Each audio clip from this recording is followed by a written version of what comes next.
di tengah-tengah kita, lebih utama dari segala sesuatu. Menjadi harta kesayangan Tuhan. Jadi sekarang, jika kamu sungguh-sungguh mendengarkan firman-Ku dan berpegang pada perjanjian-Ku, maka kamu akan menjadi harta kesayangan-Ku sendiri dari antara segala bangsa, sebab Akulah yang empunya seluruh bumi. Keluaran 19 ayat 5.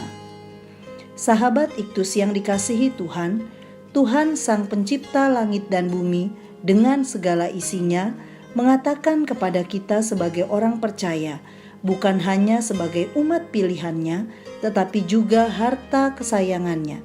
Karena kita adalah Israel rohani, sebagaimana tertulis, kamulah bangsa yang terpilih, umat kepunyaan Allah sendiri, yang telah memanggil kamu keluar dari kegelapan kepada terangnya yang ajaib. 1 Petrus 2 ayat 9.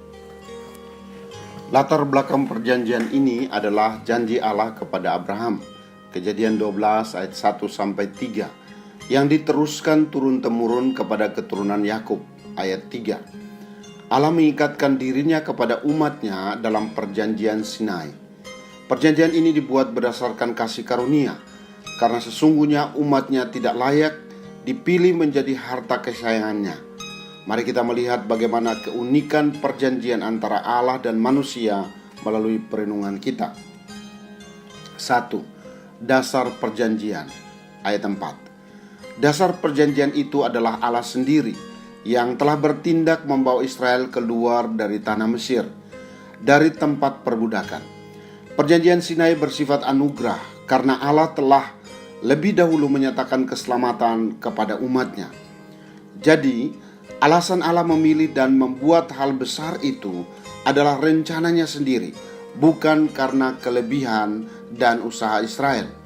Tuhan Allah telah menyampaikan kalimat ini, kamu sendiri telah melihat apa yang kulakukan kepada orang Mesir, dan bagaimana aku telah mendukung kamu di atas sayap Raja Wali dan membawa kamu kepadaku. Keluaran 19 ayat 3 dan 4. Ini pertama kali Allah berbicara menyatakan relasinya dengan bangsa Israel dengan menggunakan satu metafora burung Raja Wali sebagai bukti kasihnya mengawali segala tuntutannya. 2. Isi perjanjian, ayat 5. Perjanjian itu berisi pernyataan bahwa Israel akan menjadi harta kesayangan Tuhan. Diawali dengan pernyataan, jadi sekarang. Tuhan ternyata bersedia meningkatkan dirinya untuk mengayomi mereka, bahkan dengan menjanjikan berkat atas ketaatan Israel. Israel adalah milik Allah. Namun sebagaimana hubungan antara Tuhan dan hambanya, Allah memiliki hak untuk menuntut ketaatan mutlak umat Israel. Untuk mewujudkan rencananya itu, Allah menuntut satu hal dari umatnya, yaitu ketaatan terhadap firman. Segala yang diperintahkan Tuhan haruslah dipegang dan dilakukan.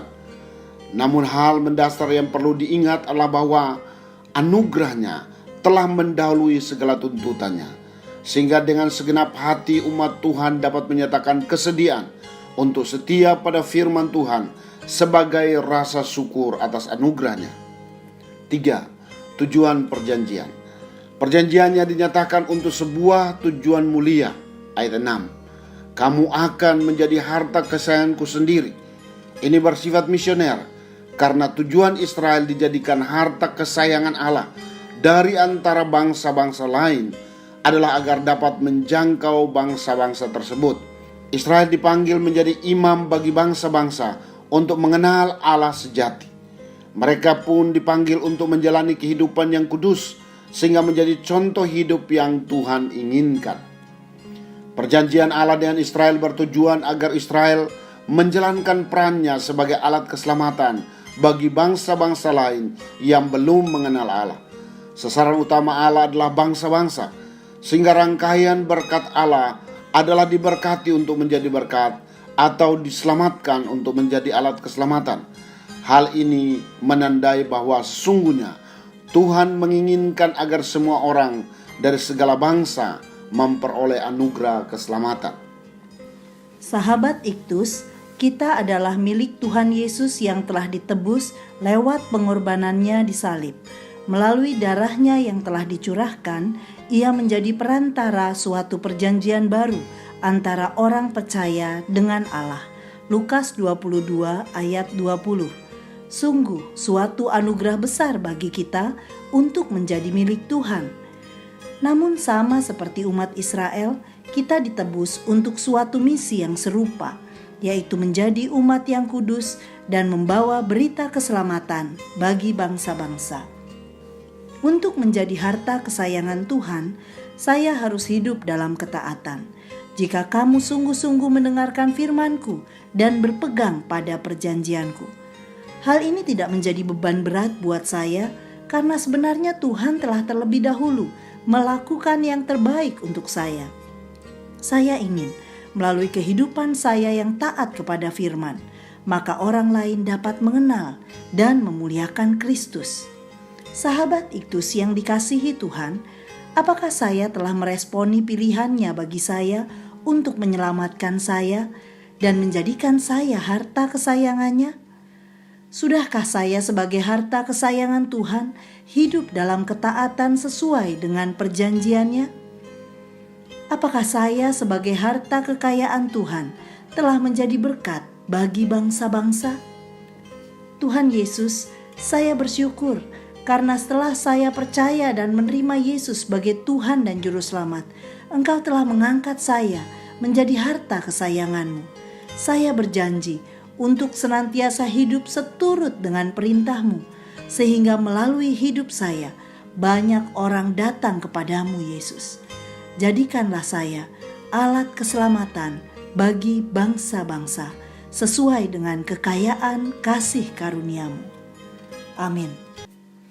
Engkau dipilih untuk menjadi umat kesayangan Tuhan. Kristuslah yang harus ku beritakan hingga datang